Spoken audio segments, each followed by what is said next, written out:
Guys, today's video I'm going to show you how to fix your YouTube search not working. So first and foremost, this could be your internet issue. Make sure that your Wi-Fi connection is stronger, and if you think your Wi-Fi is slower, go ahead switch it to your mobile data, or even better, if you have a secondary Wi-Fi, go ahead and connect it to that Wi-Fi. Now see if this fixes your problem. If not, what you have to do is head over to your Play Store and let's search for YouTube. If your YouTube application says update just like mine, go ahead select update. As you do that, you also have to restart your device and then launch your YouTube and see if this fixes your problem. If it's still not working, then this is the last thing that you can try.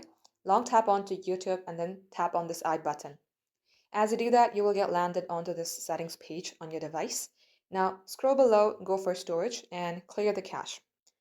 Now let's go ahead and pause this application for a couple seconds, so select OK. Now again, restart your device, launch your YouTube, and it will definitely work.